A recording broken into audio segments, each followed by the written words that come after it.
Welcome to the Narrator Roundtable. I'm André Santana, and joining me today, we have Lindsey. Hello. Hello. Deanna. Hey there. Hey, hey. And Kirt. Greetings, André. Greetings, Kirt. So, something scandalous was brewing under the surface when I started narrating. I learned that when you get a manuscript, you prep the hell out of it. You highlight your dialogue, you mark up the script, you come into the recording booth leaving nothing to chance. And so I dove in that way. But I started seeing other narrators work without highlighted dialogue. One said to me, the time it takes to highlight is way more time than it takes to punch back in if I use the wrong character voice. Oh, okay. So I tried that, and yeah, it panned out. I didn't need to highlight anymore. I wasn't marking up my scripts because I didn't feel like the symbols meant anything to me. And then I noticed that when I was pre-reading, I wasn't making decisions about what the book would sound like, memorizing those decisions, and then coming back to the book with a fully planned out narration. So what was I doing? And at some point, working a full-time desk job and taking a full-time load of audiobook narration, getting myself to sit down, read the book, and take notes became both a cognitive fight and just a huge drain of time. So I hired a prepper.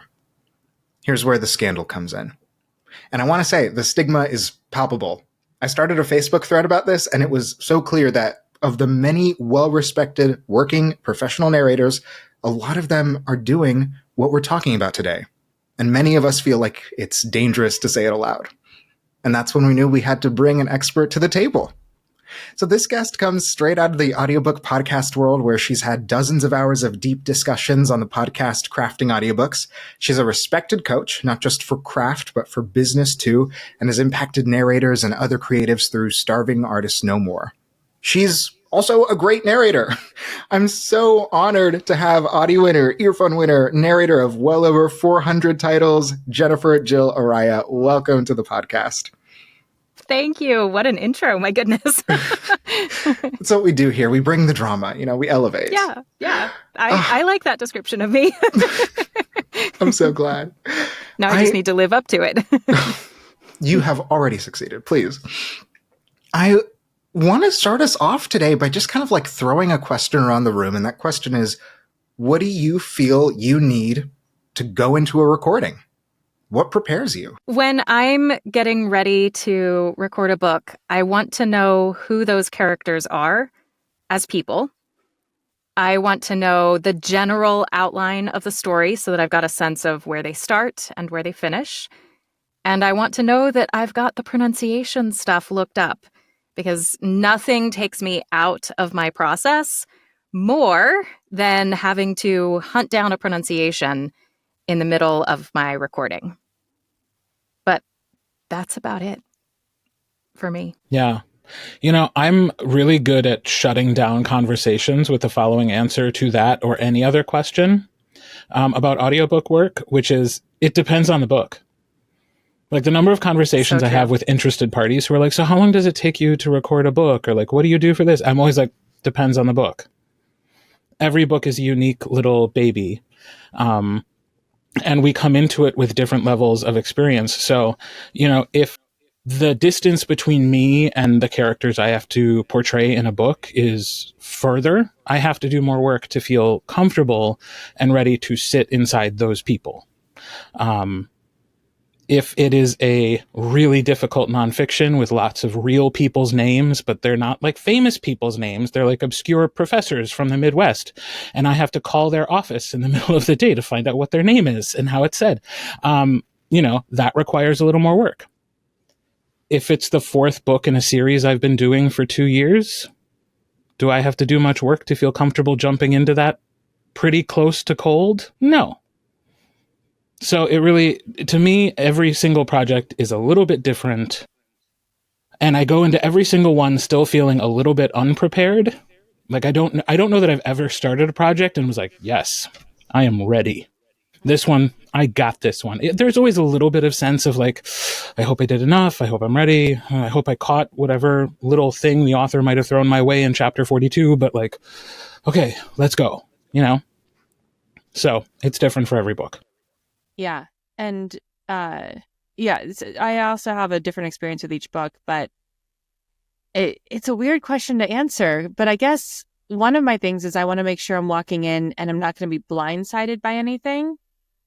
Like, as the narrator, I don't want to be genuinely surprised by anything in the book, whether it's like an accent or a character trait or a plot twist. Like, I want to know going in that, like, I'm not going to have any jump scares so that the listener might, the reader might. But because, like Kirt, when I walk into the booth, there is always that sense of like, okay, here we go. Like, I think I'm ready. I've done a lot of work to be here, but like, let's see what comes out. Let's see where, so there is an element of like spontaneity to it. But like, I also want to go in, I am sort of like steering that ship for the listener in a way. And so I want to know everything that I need to do to like steer that ship really, really ably for them, to give them the experience of the jump scare, to give them the experience of the surprise or the twist, or when a character, does something unexpected or whatever. Like, I want them to experience that. And so for that to happen, I think I have to go in knowing it already. I'm going to say yes. It is different each book. Pronunciations, yes. Other research, but theater is so ingrained in me. Even if I got up at 6 o'clock in the morning, I would still stay up until 2 a.m. the night before, just because theater is so ingrained in me. It's just natural. So to put my cues actually in a script, whether I'm doing it or my prepper is doing it, is important, because that becomes part of my muscle memory, which is how I literally have been built and trained for decades as a theater artist, right? So with that being said, I find sometimes it's the technical things. What is the font that they decided to use? How large or small is it? How much space is between each line? All of that, whether it's fiction or nonfiction, makes a big difference on exactly how long it takes for me to narrate a book. And that's just something I've discovered over time. I was like, this is only so-and-so pages. Why is this taking so long? Because the font is ridiculous. There's barely any margins to the left or the right. It's just a whole bunch of words on a page, very close together and in very tiny print. So it's going to take longer, to be like more careful or meticulous. So yeah, that technical side wasn't anything that I thought about, and it makes a huge difference.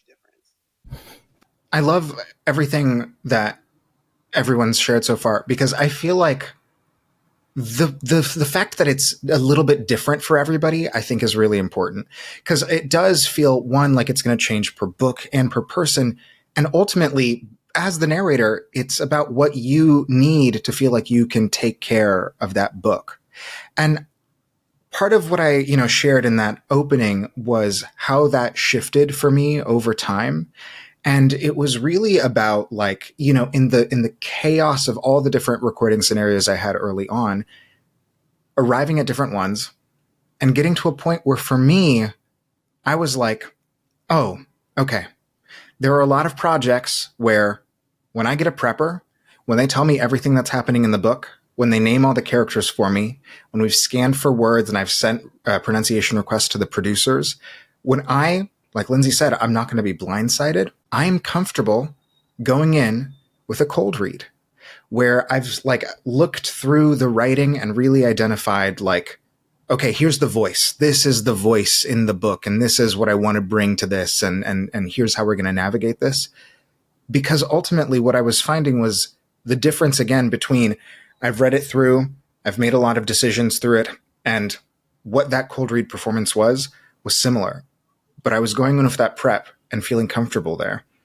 And so as I started realizing that about my process, I also started feeling just like this buzzing about ever saying that out loud. And I'm curious, having shared that, kind of what everyone's relationship is to that idea of the cold read, or even kind of for you, what your spectrum of prep has told you about, how you think about what you need to go into a book and what other narrators need to go into a book. Yeah. I've used a prepper once in my whole career. And I was overloaded, and it helped to relieve that load a little bit. But I didn't, I mean, and my prepper was lovely, but I didn't like doing it that way because even though, I wasn't blindsided by anything, also to me, there's something, I come from theater like Deanna. And when I first started, I was marking at my scripts quite a lot. And that fell away very quickly because when you're in a theater process with a script that you're eventually going to memorize and internalize so much, that marking is essential. But with an audiobook, the turnaround is so fast and you have the script in front of you the whole time. You're never memorizing anything. And you're not having to get it so deeply in your body and in like your brain that was just busy work. I wasn't using a lot of it in the moment when I was actually in the booth. So I let a lot of that marking up go, apart from like pronunciation research. But I do find like I need, for most of the books, with a few exceptions, I need to like spend some time with that book. Like I need to sink into it like a little warm bath, and I need to like feel it in my body, in my soul, in my brain. Like it needs to sink in a little bit. Because even though you can get it, for me, even though you can get a sense of the voice from like reading a short passage, I want to know the whole thing. Because even beyond just being blindsided by like, oh, there was a twist, I also want to like read through that conversation where those characters really open up to each other for the first time and like the roller coaster they go on and like and I want to like read that and internalize it and like have it here so that the next time I encounter it in the booth, I'm like, this conversation. Okay. Yeah. And I already have this foundation that's been established, which I find as a performer gives me more freedom because, and this might truly vary between people, but when I hear people say like, I like a cold read because it's more spontaneous, it's more free. I find for me personally, when I have a solid foundation, when I have like solid boundaries, something to grab onto, that's when I feel most free. That's when I feel most spontaneous. That's when I feel most empowered to take risks in the booth. And like, because I'm like, I know it here. So if I'm like, ooh, what if I do this? What if I said like, it feels like it's grounded in something that I'm not just like pulling it out of my ass in the moment. So yeah, for me, that's important. But when I hear other people say that they prefer to go in cold or prep, the one thing that comes to mind is that like somebody has to prep that book. Mm-hmm. Right? Because like what scares me is when I hear narrators say like, I just go in cold because I feel freer, but doing that without a prepper and without a director.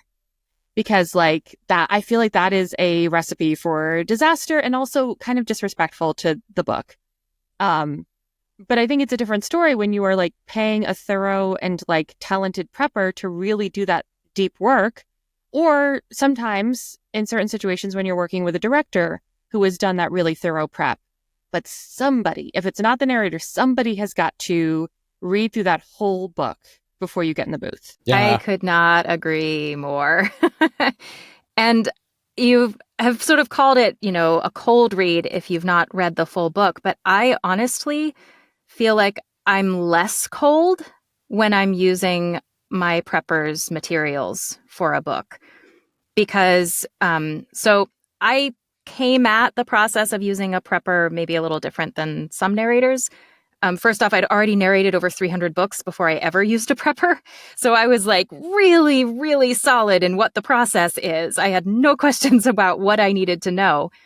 And then also, rather than using someone in the industry who's like a narrator or just some, there are lots of great preppers out there. I actually specifically hired an actor to be my personal assistant and also my prepper and trained her with exactly what I wanted from her for my specific process. And because she's an actor, she's doing stage and film and TV and stuff when she's not prepping for me.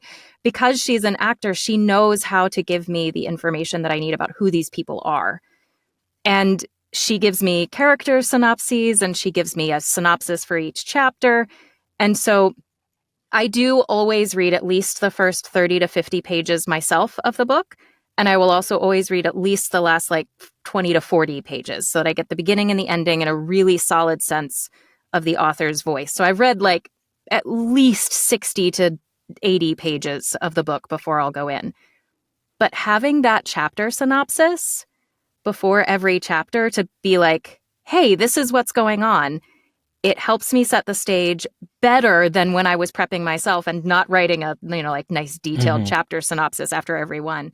I was actually thinking about that a little bit today because I'm getting ready to record a book that I prepped myself that my prepper didn't have time for. And I was like, oh, I'm not going to have chapter synopses before each chapter. And it's like, I read the full book. I know what happens, but maybe I don't remember that this particular reveal was in that particular chapter. So it feels less cold to me using the prepper, what my prepper provides, than when I've prepped it myself. Just for the sake of anybody listening who maybe has never hired a prepper, can you talk about what it is they provide for you specifically? Yeah, like sure. What you're getting for what you're paying? Yeah.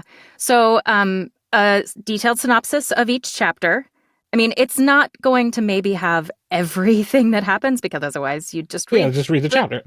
Yeah. But, like somewhere between 3 and 5 sentences, depending on how long the chapter is, saying what's happening in that chapter and the primary arc of the point. If it's a scene on a TV show, why is that scene there? So same thing for a chapter of a book. Why is this chapter there? The driving force behind that chapter's plot. And then a list of the characters that are going to be speaking in that chapter. Before I start recording the chapter, I like to go back and listen to my samples so that then I can just seamlessly switch back and forth while I'm recording without having to stop and listen to a sample and make sure I'm matching everything. Then a whole separate spreadsheet that's the characters with any information about them as well as when they first speak so that I know when they're coming in the book. And then pronunciation research with links and a phonetic breakdown. So it's pretty extensive. I love it. I feel like one of the things about prepping too is you mentioned you had already done 300 books by the time you even hired a prepper. And I similarly, when I found a prepper, I actually have a friend of mine who just really liked reading books. And I was like, here's the information I pull out of these books. Could you grab the same information for me? But getting that sense, I think, was clarifying. I've seen a lot of different preppers kind of offer their own different slates of what they're going to pull out of the book and what they offer. There are a lot of people who cast their characters. There are a lot of people who might want, you mentioned like a per chapter breakdown of characters. And so there's all these different combinations. And I think being able to know what you're asking for from a prepper is huge in terms of like how useful that information can be. Because we're also, in the end, getting different amounts of information from the publisher or from whoever. Sometimes it's like a, is it a valley? Is it a slope? But if you do an indie book, when you work directly with the author, sometimes, there are authors who I'm like, you clearly want me to send you a blank like prep sheet, and you want to send me like a playlist for every character, and you want to like send me all this information. And then sometimes, we work with publishers and we're not allowed to be in communication with the author. And so we're coming with completed prep and we get to send a few questions through the void. That all being said, I'm always, I think, trying to really identify what the relationship is between what I prep and the final product, what the bridge is in the middle, and then how to identify that like from a distance with each book. Because I do think even after the point at which I accept a book, I don't necessarily know everything that I'm going to need out of it. I have now on 3 occasions accepted a book, gone into it, and it wasn't until I thankfully got the prepping information from my prepper that I learned that the entire book was in dialect. Deanna, I think you have mentioned to me before that you, like, before you accept a book, you really like read through it, right? Let me tell you something. I don't need anybody catching me sleeping. I have got to read this book. And I have, because anything can happen. I don't know why that is, but yes, 100%. Very early on, I got caught once.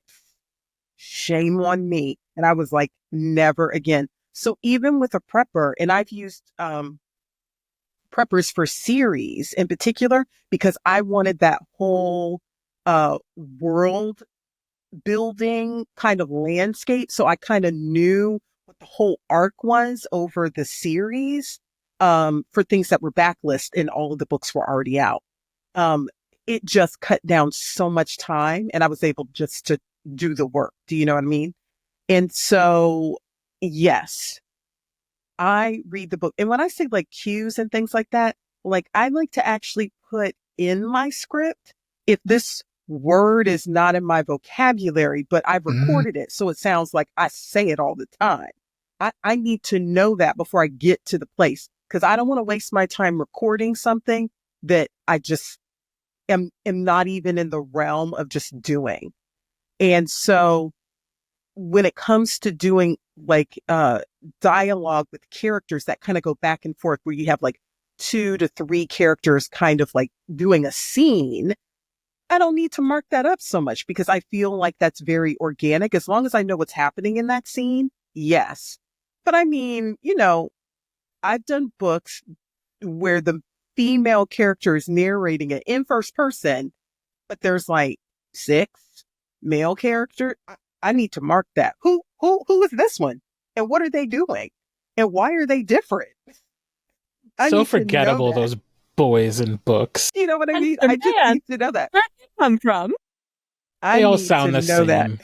that. I was like, I've only got so much range, right? So who is this again? And what am I doing? And do I need to go back and listen to it? And I need to mark that. So it's just automatic. And it's funny, like how we're talking about marking, like it's not like I have a whole bunch of stuff in my script, but I literally would be like voice or attitude or anxiety.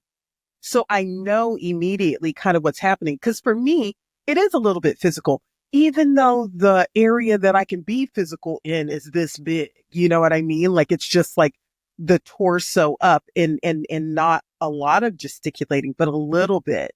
But getting into the physicalness of the character in that moment is a little bit easier for me to get away from that whole thing of feeling the need to be voicey, you know, per character. And then for nonfiction, you know, I'm fortunate that I get to do a lot of stuff that either I can relate to my own personal experience or even, you know, people that I know. So I really like to understand why the author wrote this book. Why is this information important? And try to speak from it with authority from where they are. Again, a little bit as an actor, because I may not know everything about the spiritual plane, but I will be acting like I do because I read this book and I know what the author wrote. So in the way that you're talking about, André, yes, I need that comfort and confidence in having done the prep work. And so that's at least one full read of the book, but I do my notes in that first read. Like, I'm like, this is a thing, this is a thing, this is a thing. As far as character voices, I read the whole book before I decide kind of what this character is about. You know, are they duplicitous or are they genuine and soft spoken? Like, what is that? And I don't make those until I start to record the book. That's different. Because in the beginning I was like, oh yeah, let me do this.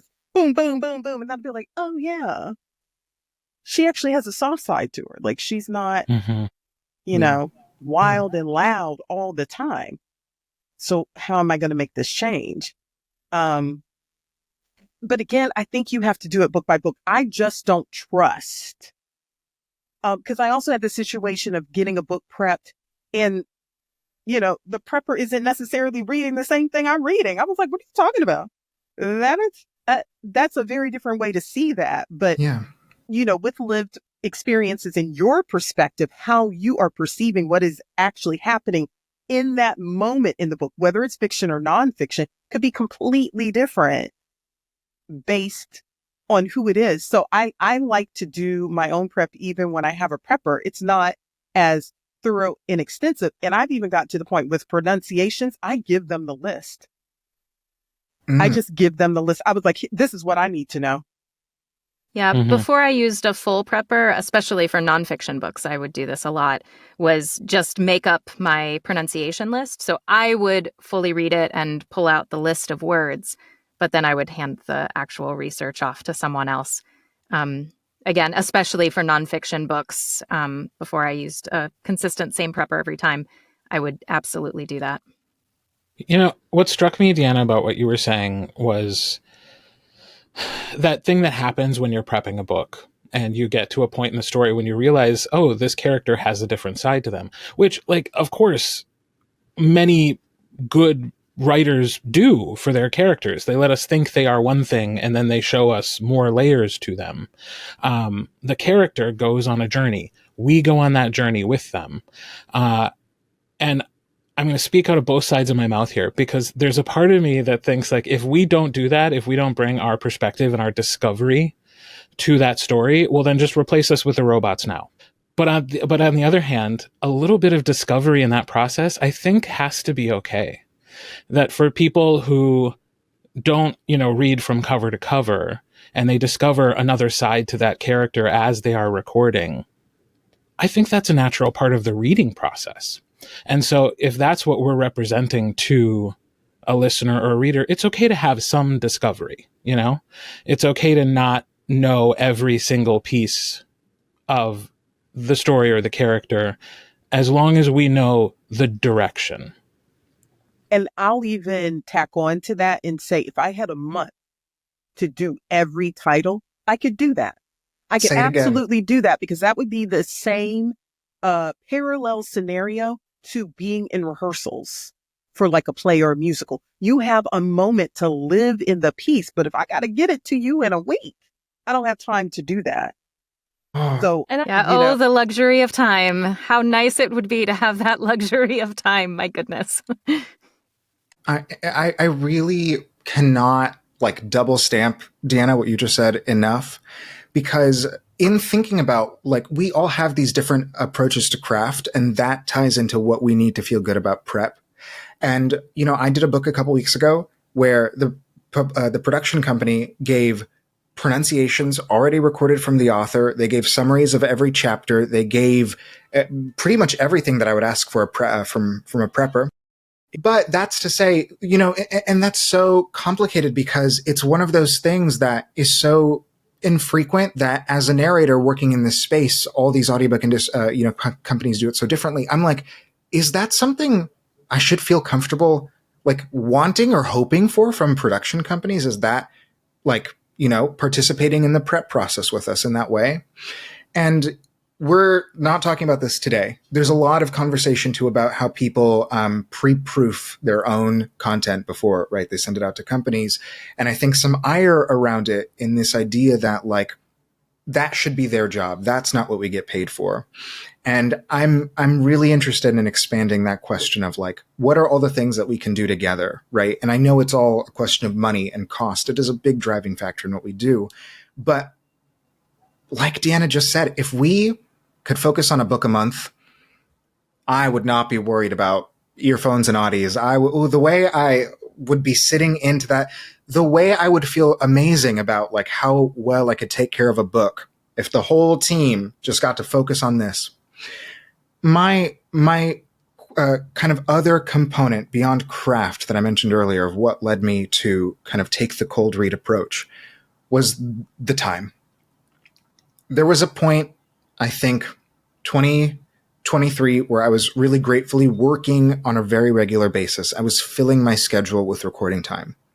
And by even spring of last year, right, Monday to Friday, 10 to 4, every day in the studio or in the booth recording something. And the question literally just was, if I wasn't hiring a prepper, when would I have read that book? Would I have spent my evenings reading that book? Would I have spent my weekends reading that book? And how do we make that like a real labor question and not just a craft question too, right? Of how is all this work being handled in a way that lets us live our lives? Before I started using a prepper, I was prepping every evening. And that means I'm not with my family That means I'm not reading things for fun because, yes, even though I am a narrator, reading is still one of my main hobbies. And I will say that the years before I was using a prepper, but while I was still a narrator, I could count on one hand the number of for fun books that I read. This year, I have already, it's February as we're recording this, I've already finished 6 books that I was reading for me. You know, like that's delightful for me. Yeah. I have the time to read for myself because I've got someone else taking care of that prep work for me. And I record pretty much all day, every day, but it's the play part of it rather than especially the research. I don't enjoy the research. Like, yes, please give that to someone else. Well, but that right there is so Yeah. important, right? Because we get to decide how much of this we want to do ourselves. And as indie narrators, we've been making those decisions for a long time. Do you do your own post-production? You know, are you paying yourself to do this work, or are you going to pay someone else to do the work? Somebody's getting paid to do it. There is nothing wrong with letting somebody else get paid to do that work. I do think it's important that we make sure that someone is paid for it, though. Yeah. Oh, yeah. That we Yes. recognize that this is labor. Including ourselves. Yeah, Like, we need to exactly. charge enough that if we're doing all the work, we got to make Yeah. sure we're getting paid for all of it. Right. Yeah, Yeah. 100%. I think maybe for newer narrators, that's not something that is always understood or that they feel comfortable asking for. But it is labor and deserves to be paid, whether that's you or someone else. Right. Yeah, I don't have any strong feelings about... That's a lie. I have strong feelings about everything. I was going to say. I was going to say I don't have strong feelings about cold reads. I do have some strong feelings about the way some people talk about cold reads. Like, almost like they're more of an artist because they want to go in cold and they don't want preconceived notions. And it's just better that way. And every single time I've heard somebody say that publicly, I know for a fact it's somebody who goes into a studio and somebody else has done that prep work. It's just that somebody else has done the work for them, which is not wrong, but it is not superior to doing it for yourself. If that's where you are in your journey, if that's what you prefer to do, if that's what you can afford to do. And it can be right for different types of people.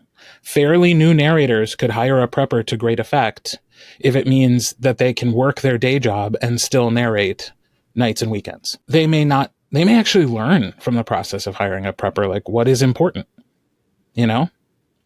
They may learn what they like and what they don't like. And on the back end, it could just be somebody who's like fortunate enough to be booked and blessed and like just needs some time to let their brain rest. And that means they can't be recording all day and then also prepping a book at night. Like, that gets real tiresome. I find myself somewhere in the middle. Like, I don't record all day. I usually have a good like 4 to 5 hours where my brain can focus on one thing. So that's what I do. And then by early afternoon, I'm ready to do the other parts of the job. So I'll do a lot of prep myself. I've also hired a prepper when I needed it. I also tried to train a friend to be a prepper.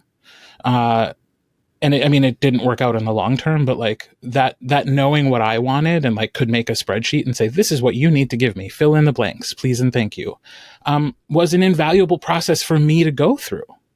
Telling somebody else what I needed and wanted, really articulating that. And it's a system that I still use sometimes when I'm prepping myself, because that level of detail can be helpful, especially with like anthology series or like fantasy series where there's a lot of details that you have to remember for several books. So like, yeah, like whatever you do that works for you and isn't taking advantage of somebody and isn't being used to shame other people and how they do their work, God bless. I would even add to that and say there's like another layer to it because the consistency is helpful. It's almost like a cycle that feeds on itself. If you are able to use a prepper, you have more time to be booked more. And the more you are booked, the more money you have, the more resources you have available in order to continue using that prepper and or, proofer and or engineer, like whatever that is, like there's a little bit of a cycle to that. And so it's, it's gig work. So that is tricky. And that's just a fact of what we do on the business side, where we aren't necessarily making those choices, unless we're writing and producing our own things, that I think we have to take into account of doing this. But I still would say cold is relative, because cold to me would be reading the book to read the book. Even if I was getting the prep from someone else and I didn't do my own notes, I just don't trust, from my own personal experience, not reading the book. Yeah. Yeah.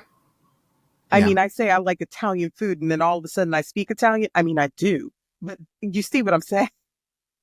Yeah. It feels, not necessarily powerful or important. Those words feel too strong, but it feels relevant to like shift that idea that like working with a prepper is also a cold read. And I appreciate that. I feel like I do remember being on Reddit really early on, like first couple books. And I did see someone say like, I love just like going in completely blank, like no prepper, nothing. 'Cause I discover things in the moment. And I was like, my hand was shaking. Like I knew enough then, to be terrified of that. That is not respectful to the author. It isn't, right? Or the world that they've created or the characters that they've created. Yeah. If you don't have a sense of the character's arc, then you don't know where they start.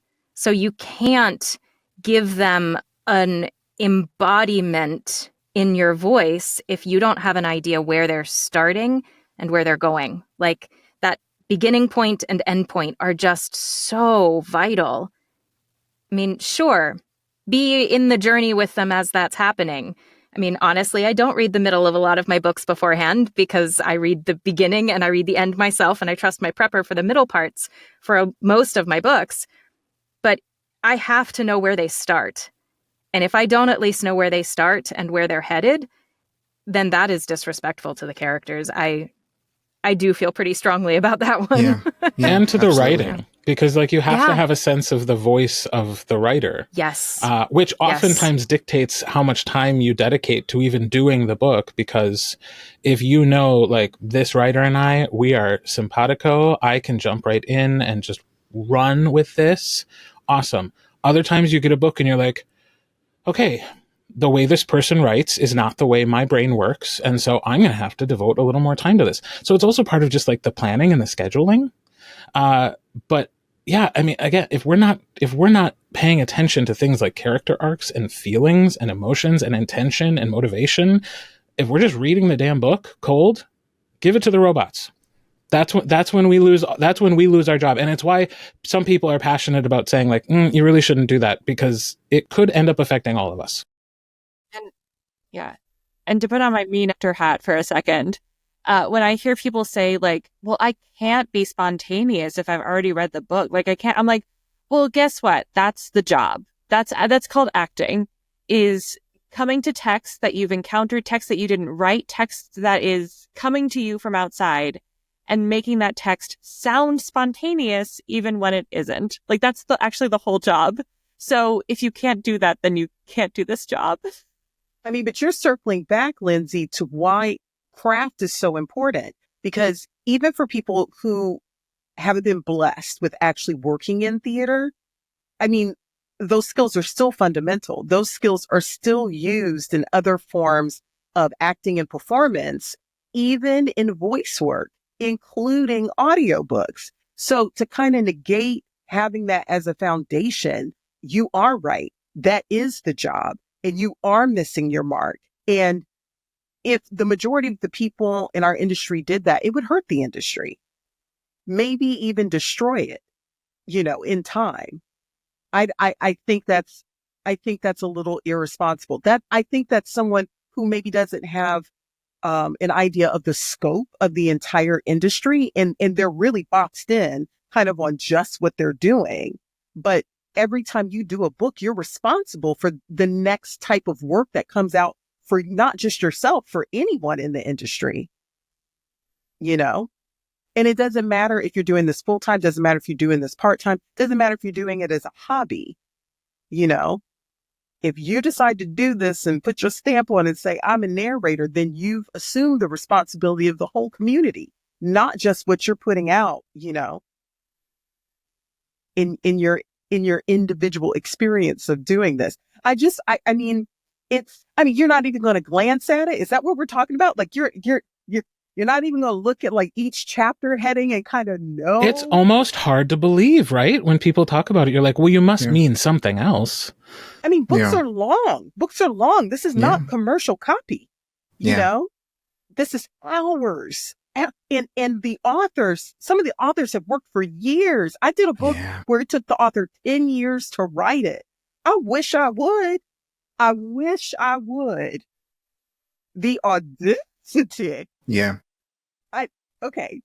Yeah. It feels real in this moment. I want to, from our conversation, I want to name 3 experiences that I've had of like functional cold reads, like no prep cold reads.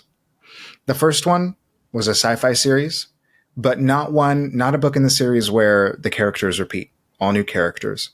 And it was a like prep fell off the radar. We show up to the day and I showed up and I was like, we have to postpone a week. I'm so sorry. I didn't do my due diligence, but like, this is just not the kind of book that I'm going to I can drop into. Second experience was a multicast, not a full cast. Like everyone gets their own chapter, maybe like 2.5 finished hours for me in that section. And there was information given to us about our characters, kind of like in a sentence, like who are they? Kind of what's their key pivot that happens in the story. And I reached out, didn't quite get the information I was looking for. Like we didn't necessarily share audio samples with each other. And that was a thing I wanted to check, is like, what kind of voice references are we doing? So I didn't have all that information, but knowing that, I'm going in the day of and I'm scanning, right? I'm scanning through the pages, checking. And I get there and I tell my director, I'm like, listen, this is how much information I have. Can you just like confirm for me if there's anything I should know in terms of voice? But otherwise, like, this is an author I'd recorded for before. This was a story that made sense. Director was like, cool, sounds great. We confirmed that information. We dove in. It was one straightforward day. The third one was a production company that sent me a job to record the week before. Like the offer came in the week before they needed me to start recording. And I explicitly in the email said, I can do this. It's a nonfiction. I'm happy to do this. I'm going to like have someone like as quickly as possible skim through the book, try to grab some like names to double check, and basically give me like a 3-sentence summary of kind of like the whole vision of this book. But I told the producer from the moment of the offer, I'm like, this is going to functionally be a cold read. Are you okay with that? Are you okay with this amount of like prep in the process? And they were like, yep. And the book was incredibly voicey. Like Kirt, what you said about like writing, matching with your brain. It was just one of those great pairings, and we rolled through. And I think like those are not situations I want to find myself in, right? Like that's what I'm constantly structuring and working towards. So it's such a powerful intersecting point between craft and like business choices that this space is. I'm curious though, those last two, it sounded like you had a director for the second one. Did you have a director for the third? No director for the I did have an engineer, but not an engineer who had known anything about the book. Yeah. But at least for the second one, like you did have a person in the room who had prepped the book, the director. So there was like one voice in your ears who would like be like, whoa, André, we got to go another way. We got to turn around. Okay, yeah. You open the door to a new part of this conversation that I'm just going to bust right on through, which is what happens if you're prepping a book that you're recording with other narrators and your processes are different. So my way of handling that is in the initial cast email, I ask when people are planning to prep and when people are planning to record. And I say, I will want my samples by this time. When do you want samples from me? So pretty much always I'm the first person who responds on those threads because I like to get in front of it.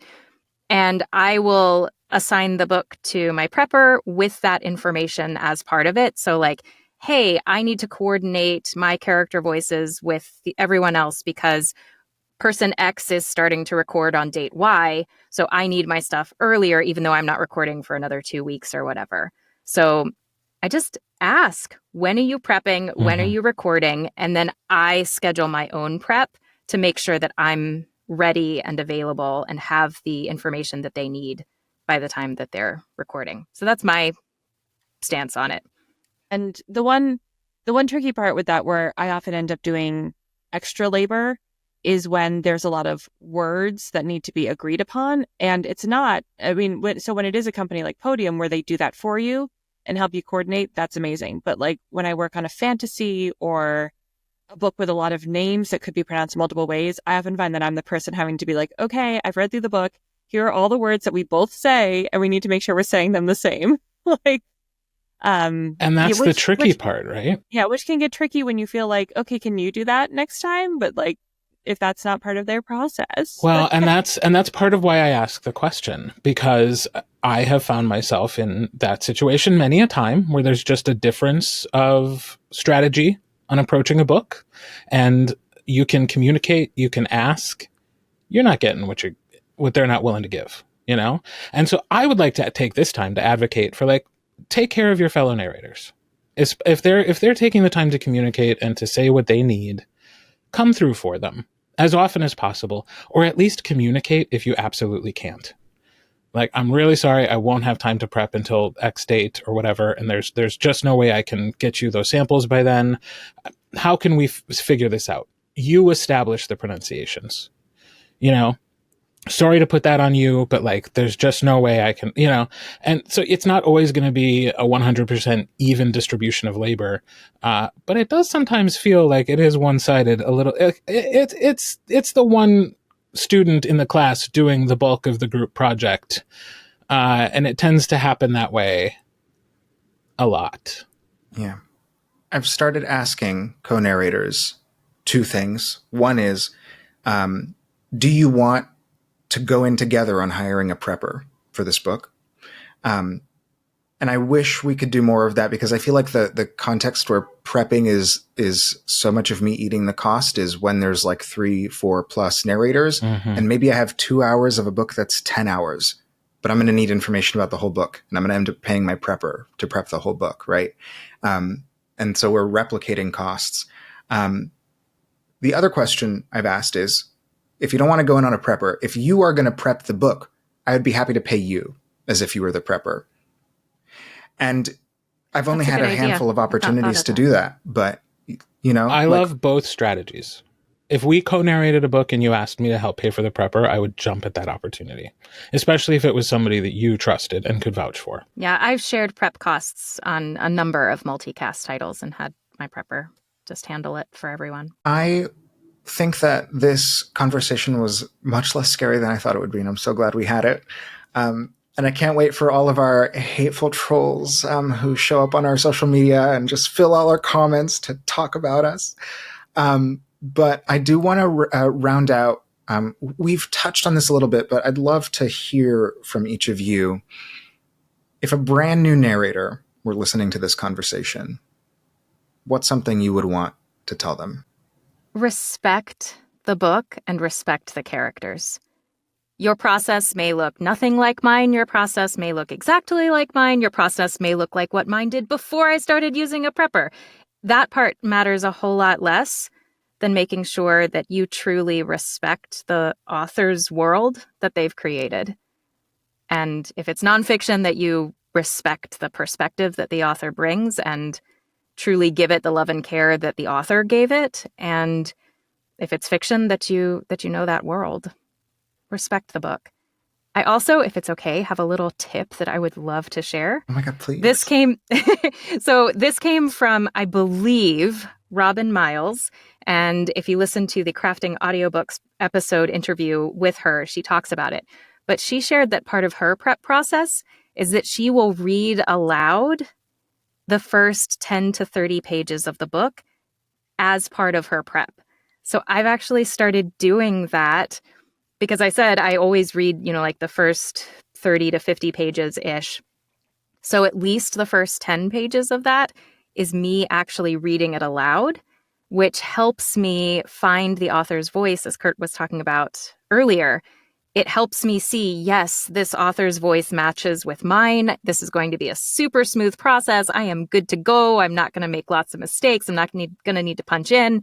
It's going to be a beautiful synergy. Or this author thinks nothing like me and I need to pay attention to that. But that, for me, after that interview, has helped me feel comfortable and confident entering the booth, because I already know what the author's words feel like coming out of my mouth. So actually reading it aloud, just a little tip. Yeah. I would say to somebody who's new, don't be afraid to try new things. You can't copy, or you can copy many people's styles until you find what yours is. Gathering information and gathering methods that other people use and work for them is a great way to try new things, which I think you should do until you find what works for you, and then do that for as long as it works for you. And then maybe a year from now, after you've had more experience, what you need in prep will change. And so it's really important not to compare yourself to people who have been doing this work 5, 6, 10, 15 years. You build muscle memory from doing this work after a while. You start to recognize patterns, behaviors in writing. You educate yourself on the craft of writing. And so you're able to pick up on the beats that are important when you are skimming a book instead of reading it, all the way from cover to cover. Those are all muscles that you build over time. So don't be afraid to try new things when you're new. And don't be afraid to try new things at certain intervals in your career to see if that has changed. That's okay. I agree with everything everyone said, but to piggyback off Kirt, to just give yourself time when you're starting to go as deep and thorough as you need to discover what you actually need. Whether that's because some people really do swear by I've got to highlight every character speaking. I've got to make these specific notes, and that helps them in the booth to be more in the moment and to be able to work at a good pace. So try those things and see, give yourself time to try the things you want to try. And harkening back to the earlier part, when I was first thinking about this question, I was oh, well, really go thorough first. And then you can always pull things back if you're I don't need that. I don't need that. And I still hold by that. But hearing someone's, I think it was Kirt say, hire a prepper, see what they notice, see what they pull out, see what they do, might teach you new things about even if you then return to prepping your own stuff, you're doing it with brand new knowledge. I'm going to take everything that everybody said and I'm going to say yes, yes, yes. And I'm going to combine it a little bit and say, trust in yourself, trust in the work that you're doing in that moment, strive to be the best that you are in that moment, not necessarily forecasting and thinking that you could be better and this person is doing that. However, I will say, stay mindful that you are new. And more times than not, the person who has given you this opportunity is trusting that you're going to be serious about it, that you're going to be thoughtful about it, that you're going to care. And so if those things are not existent, you shouldn't be surprised if you don't hear from them for a while or as frequently as you want to. Do you know what I mean? Because it's all connected. And so owning what you are doing in that moment and trusting that it is your best. But then personally, because of everything that we're talking about, because I think this could be such a slippery slope, don't be afraid to know what your boundaries are and to give yourself the grace to live and share those boundaries, but also to have the future growth of moving past maybe what those boundaries are, boundaries that you've put on yourself that don't necessarily need to be there. or things that are obstacles for you when you first begin, because again, that could change. As Kirt said, things become new and they become different, and then the last thing I would say is be flexible, because things do change and things are different. Sometimes within days of accepting a project, things could totally change with the project, with the timing, who's doing what, or you have a booking and then all of a sudden it doesn't exist anymore. So you just have to be ready. So that's what I would say. All of those things. Yeah. I love it. I wish I had interjected earlier. I don't have a big punchy closeout advice piece, but I do think that as a business, whenever you are outsourcing, I think it's important to understand what it is that you're asking of the outsourcer. And for me, that means in this context, knowing what you're asking for before you hire a prepper, I think, at the very least, right? What do you want? What information do you want from them? And getting that experience from prepping yourself, exploring and seeing what kind of details that you need from the prepping process. I think ultimately we're all excited to do this work, and we have different ways that we're going to arrive at this work. I think that's why we all get hired, I tried to imagine for a second what book that the five of us would have all been asked to audition for, and then but anyways, I think that... Or a multicast that's got characters for all of us. Yes, please. I love that. That's perfect, actually. And so we're all going to bring something different to it. And it also means that we're all going to prepare for it in a different way. And I think when we find what that guiding light actually is, right, I think that we can be more supportive of each other as narrators and really move forward and do justice to this work. Thank you so much to our guest, Jennifer Jill Araya. It was so lovely having you with us today. Thanks to you, our listener, for joining us at the Narrator Roundtable. If you want to join the conversation, find us on social media or visit our website, narratorroundtable.com, to submit a question or a topic of discussion for a future episode. What's on your mind? We want to talk about it.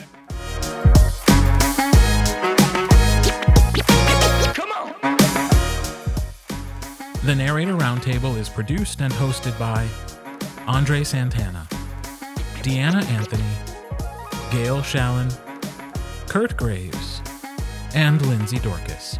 All copyrighted material is shared with permission. Music and sound effects are licensed through Storyblocks Audio. All opinions shared are those of the individuals and do not reflect the positions or policies of any company or organization with which they happen to be associated.